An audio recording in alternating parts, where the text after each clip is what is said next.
السلام علیکم ورحمۃ اللہ وبرکاتہ۔ سورہ قل اعوذ برب الفلق قل اعوذ برب الناس۔ بہت ساری احادیث میں ان دونوں صورتوں کی فضیلت آئی ہے۔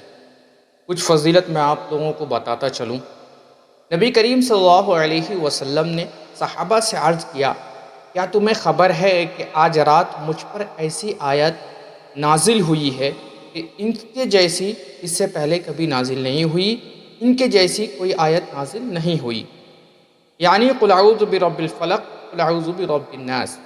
ایک دوسری روایت میں ہے کہ ان دونوں صورتوں کو سونے سے پہلے پڑھ لیا کرو اور پھر اٹھنے کے بعد بھی پڑھ لیا کرو۔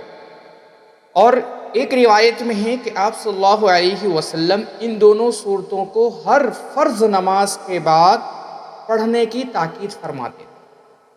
اما عائشہ رضی اللہ تعالی عنہا فرماتی ہیں کہ اللہ کے رسول صلی اللہ علیہ وسلم کو جب کوئی بیماری پیش آتی تو آپ ان دونوں صورتوں کو پڑھ کر ہاتھ پر دم کرتے اور پورے جسم پر پھیر لیتے۔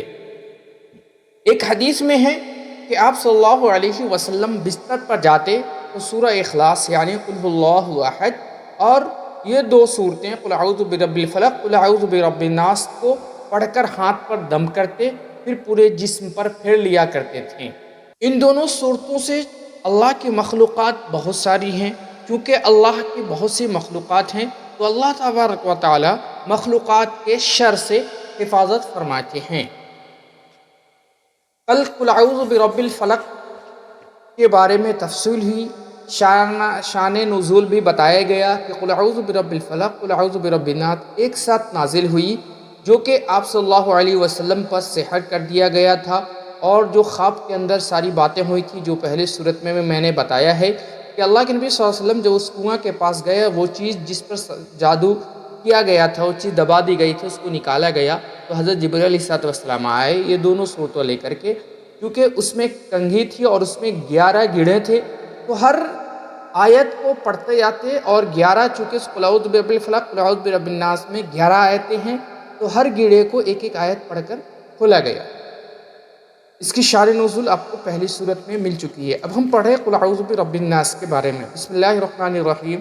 قل اعوذ برب الناس، آپ کہہ دیجئے کہ میں آدمیوں کے مالک، ملک الناس آدمیوں کے بادشاہ، الہ الناس آدمیوں کے معبود کی پناہ لیتا ہوں۔ من شر الوسواس الخناس، وسوسہ ڈالنے والے، پیچھے ہٹ جانے والے شیطان کے شر سے۔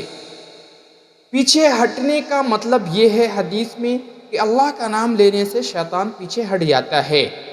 الذی یوسوس فی صدور الناس، جو لوگوں کے دلوں میں وسوسہ ڈالتا ہے، خواہ وہ وسوسہ ڈالنے والا جن ہو یا آدمی، من الجنۃ والناس، خواہ وہ وسوسہ ڈالنے والا جن ہو یا آدمی۔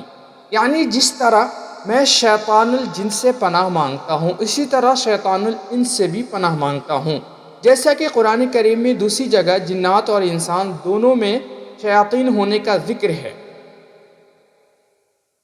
سورہ فلق میں دنیاوی آفات و مصائب سے پناہ مانگنے کی تعلیم ہے، اور اس صورت میں اخروی آفات سے پناہ مانگنے کی تاکید ہے۔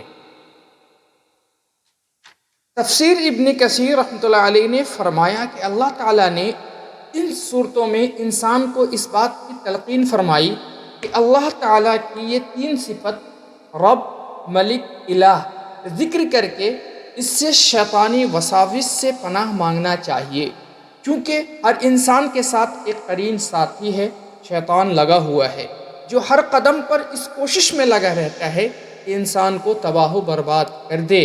اول تو اس کو گناہوں کی رغبت دیتا ہے اور طرح طرح سے اس کو بہلا کر پھسلا کر گناہوں کی طرف لے جاتا ہے، اور اگر اس میں کامیاب نہ ہوا تو جو انسان طاعت عبادت کرتے ہیں اس کو خراب کرتا ہے، ضائع کرتا ہے، کہ اس کے اندر ریاکاری دکھاتا ہے، اس کے اندر غرور، تکبر پیدا کے وسوسے دل میں ڈالتا ہے۔ علم والوں کے دلوں میں عقائد حقہ کے متعلق جو عقائد حق ہے اس کے اندر شبہات پیدا کرتا ہے، اس لیے اس کے شر سے وہی بچ سکتا ہے جس کو اللہ بچائے۔ رسول اللہ صلی اللہ علیہ وسلم نے فرمایا کہ میں کوئی آدمی ایسا نہیں، تم میں کوئی آدمی ایسا نہیں جس پر اس کا قرین ساتھی شیطان مسلط نہ ہو۔ صحابہ نے عرض کیا، یا رسول اللہ صلی اللہ علیہ وسلم، کیا آپ کے ساتھی بھی یہ قرین ہے؟ فرمایا ہاں، مگر اللہ تبارک و تعالیٰ نے اس کے مقابلے میری اعانت فرمائی اور اس کو ایسا کر دیا کہ وہ مجھے بجز خیر کی کسی بات کو نہیں کہتا۔ صحیحین میں حضرت انس رضی اللہ تعالیٰ عنہ کی حدیث ہے کہ ایک مرتبہ رسول اللہ صلی اللہ علیہ وسلم مسجد میں اعتکاف میں تھے۔ ایک رات ام المؤمنین حضرت صفیہ رضی اللہ تعالیٰ عنہا آپ کی زیارت کے لیے مسجد گئیں۔ واپسی کے وقت رسول اللہ صلی اللہ علیہ وسلم ان کے ساتھ ہوئے۔ گلی میں دو انصاری صحابی سامنے آ گئے تو آپ نے آواز دے کر فرمایا، ٹھہرو، میرے ساتھ صفیہ بنت حی ہیں۔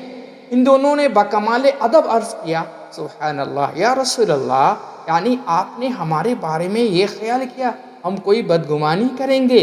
رسول اللہ صلی اللہ علیہ وسلم نے فرمایا، بے شک، کیونکہ شیطان انسان کے خون کے ساتھ اس کے رگ میں پیوست ہے، اثر انداز ہوتا ہے۔ مجھے یہ خطرہ ہوا کہیں شیطان تمہارے دلوں میں کوئی وسوسہ بدگمانی کا پیدا نہ کرے، اس لیے میں نے بتلا دیا، کوئی غیرت عورت میرے ساتھ نہیں۔ یہاں جس وسوسے سے ڈرایا گیا ہے، اس سے مراد وہ خیال ہے جس میں انسان با اختیار خود مشغول ہو، اور غیر اختیاری وسوسہ و خیال جو دل میں آیا اور گزر گیا وہ کوئی مضر نہیں اور اس پر کوئی گناہ نہیں۔